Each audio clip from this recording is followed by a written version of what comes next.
दोस्तों घर बैठे मोबाइल से ई श्रम कार्ड किस तरीके से बनाया जाता है, अगर आप भी अपना या फिर अपने परिवार के किसी भी सदस्य का ई श्रम कार्ड बनाना सीखना चाहते हैं और आप चाहते हैं कि आपको सीएससी सेंटर में ना जाना पड़े, तो इस वीडियो में मैं आपको स्टेप बाय स्टेप बताऊंगा किस तरीके से ई श्रम कार्ड बनाया जाता है। अगर दोस्तों आपके मोबाइल नंबर पर OTP कोड नहीं आ रहा है या फिर आपके आधार कार्ड में आपका मोबाइल नंबर लिंक नहीं है, तो इस वीडियो में हम आपको बताएंगे किस तरीके से आपको ई श्रम कार्ड के लिए अप्लाई करना है। तो वीडियो अगर आपको पसंद आए तो आप इसे लाइक और शेयर जरूर करें। इसी तरीके की लेटेस्ट इन्फॉर्मेशन और वीडियोस के लिए हमारे चैनल को सब्सक्राइब करके बेल आइकन को दबाना ना भूलें। तो चलिए वीडियो को शुरू करते हैं। सबसे पहले दोस्तों आपको अपने मोबाइल के क्रोम ब्राउजर को ओपन करना है। इसके बाद आपको वेबसाइट को सुनना होगा ई श्रम की, तो यहाँ पर आपको लिखना होगा ESA। तो दोस्तों यहाँ पर आपको ई श्रम लिखना है और इसके बाद इसको सर्च कर देना है। दोस्तों इस वेबसाइट का लिंक आपको वीडियो के डिस्क्रिप्शन में भी मिल जाएगा। इसके बाद आपको यहाँ पर पहले ही सेल्फ रजिस्ट्रेशन का ऑप्शन मिलेगा, तो आपको सेल्फ रजिस्ट्रेशन पर क्लिक करना है। इसके बाद यहाँ पर आपके सामने ये वेबसाइट ओपन हो जाएगी। इसके बाद हमें करना क्या होगा, यहाँ पर हमें अपना मोबाइल नंबर डालना होगा। दोस्तों याद रखिए मोबाइल नंबर आपके आधार कार्ड पर भी लिंक होना चाहिए अगर आप OTP से अपना ई श्रम बनाना चाहते हैं। इसके बाद हमें करना क्या होगा, हमें अपना मोबाइल नंबर यहाँ पर डाल देना होगा। तो चलिए हम यहाँ पर अपना मोबाइल नंबर डालेंगे और इसके बाद यहाँ पर नीचे जो ये कैप्चा कोड आपको लिखा हुआ दिखाई दे रहा होगा, ये कैप्चा कोड आपको यहाँ पर डाल देना है। तो चलिए हम आपको अपनी पूरी डिटेल यहाँ पर फिल करके दिखाते हैं। अब जैसे कि दोस्तों यहाँ पर हमने अपना मोबाइल नंबर डाल दिया है, हमारे मोबाइल नंबर पर एक OTP कोड भेजा जाता है। उस OTP कोड को हमें यहाँ पर डालना है और सबमिट पर क्लिक करना है। तो जैसे कि हमने यहाँ पर सबमिट पर क्लिक कर दिया है, इसके बाद यहाँ पर हमें अपना आधार नंबर डालना होगा। तो यहाँ पर दोस्तों आप अपना आधार नंबर डालिए और इसके बाद यहाँ पर आप OTP को सिलेक्ट कीजिए। अगर दोस्तों आपका मोबाइल नंबर आपके आधार कार्ड पर लिंक है तो यहाँ पर आप OTP वाले ऑप्शन को सिलेक्ट कीजिए। अगर दोस्तों आपका मोबाइल नंबर लिंक नहीं है आपके आधार कार्ड से तो आपको यहाँ पर फिंगरप्रिंट का ऑप्शन को सिलेक्ट करना होगा, लेकिन वो किस तरीके से करना है वो हम आपको आगे बताएंगे। तो सबसे पहले हम यहाँ पर अपना आधार नंबर डालेंगे और इसके बाद यहाँ पर जो ये कैप्चा कोड दिखाई दे रहा है, इस कैप्चा कोड को हम यहाँ पर फिल करेंगे। तो चलिए हम अपनी डिटेल आपको यहाँ पर डालकर दिखा देते हैं।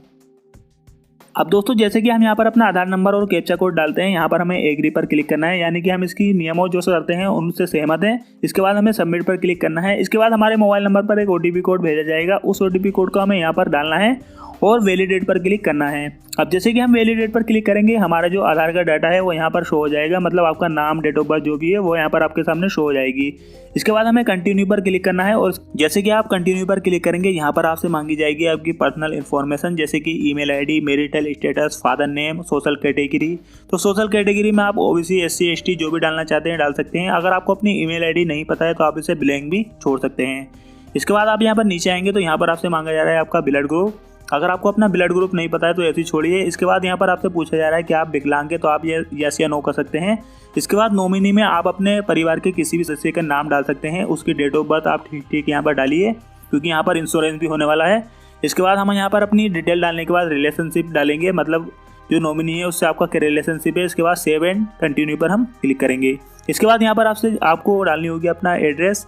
तो आपका जो भी एड्रेस है वो आप यहाँ पर होम पर क्लिक कीजिए, अपना स्टेट को सिलेक्ट कीजिए। इसके बाद आप अपना डिस्ट्रिक्ट डालिए और इसके बाद आपको यहाँ पर नीचे आना होगा। इसके बाद यहाँ पर आप रूरल या फिर अर्बन यानी कि शहर या गांव जो भी रहते हैं वो यहाँ पर आप टिक कीजिए।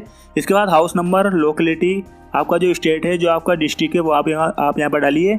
इसके बाद आपको करना क्या होगा, यहाँ पर आप अपनी सिटी, पिन कोड डालिए, सब तहसील जो भी आपकी है वो डालिए और इसके बाद यहाँ पर आप इस लोकेशन पर कब से रह रहे हैं वो आपको यहाँ पर नीचे दिखाई दे रहा होगा, आपको इस पर क्लिक करना है। और इसके बाद यहाँ पर आप अगर बचपन से रह रहे हैं तो आप यहाँ पर 25 ईयर मोर कर सकते हैं। इसके बाद सेव एंड कंटिन्यू पर क्लिक करेंगे। अब यहाँ पर आपको डालनी होगी अपनी एजुकेशन क्वालिफिकेशन, तो आपने जहाँ तक भी पढ़ाई करी है वो यहाँ पर आप सिलेक्ट कीजिए। अगर आप चाहते हैं तो आप यहाँ पर अपना सर्टिफिकेट भी अपलोड कर सकते हैं। इसके बाद आपको यहाँ पर अपनी मंथली इनकम स्लिप डालनी होगी, जितना भी आप महीने में कमाते हैं वो आप यहाँ पर सिलेक्ट कीजिए और इसके बाद यहाँ पर आपको सेव एंड कंटिन्यू पर क्लिक करना होगा। तो चलिए हम सेव एंड कंटिन्यू पर क्लिक करते हैं। अब दोस्तों ये ऑप्शन बहुत ज़्यादा इंपॉर्टेंट है क्योंकि यहाँ पर आपसे पूछा जा रहा है आप क्या काम करते हैं, क्या स्किल आपकी है। तो यहाँ पर आपको वो सिलेक्ट करना होगा। आपको यहाँ पर प्राइमरी जो भी मतलब परमानेंट आप काम करते हैं वो यहाँ पर आपको सर्च करना होगा। अगर आपको नहीं पता है तो आप यहाँ पर आई पर क्लिक कीजिए और आपका जो भी NGO है वो यहाँ पर आप सिलेक्ट कर सकते हैं। इसके बाद कितने साल का आपको इस काम को करते हुए एक्सपीरियंस हो चुका है वो आपको यहाँ पर सिलेक्ट करना है। अगर आप कोई सेकेंडरी काम भी करते हैं तो आप वो यहाँ पर सिलेक्ट कर सकते हैं। इसके बाद सेव एंड कंटिन्यू पर हम क्लिक करेंगे और जैसे कि हम सेव एंड कंटिन्यू पर क्लिक करेंगे, यहाँ पर सबसे लास्ट ऑप्शन हमसे पूछा जा रहा है हमारी बैंक अकाउंट डिटेल। तो सबसे पहले हमें अपने डालना होगा यहाँ पर बैंक अकाउंट नंबर।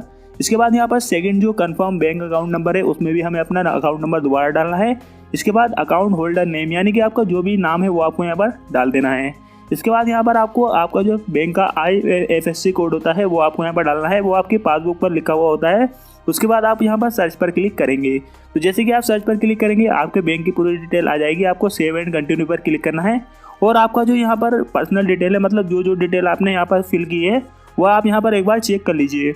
अगर आपको यहाँ पर कोई भी मतलब गलती लगती है कि आपका जो आपने डिटेल यहाँ पर डाली है उसमें कोई दिक्कत है, तो आप यहाँ पर नीचे आइए और इसके बाद आप यहाँ पर टिक लगाइए और उसके बाद आप यहाँ पर एडिट भी कर सकते हैं। अगर आपकी डिटेल ठीक है तो आप सबमिट पर क्लिक कीजिए और इसके बाद आपका जो ये श्रम कार्ड है वो आ जाएगा। इसके बाद दोस्तों यहाँ पर आप डाउनलोड UN कार्ड पर क्लिक कीजिए और एक PDF फाइल आपके मोबाइल में डाउनलोड हो जाएगी। इसके बाद आप इसका प्रिंट आउट निकलवा सकते हैं कहीं पर भी जाकर।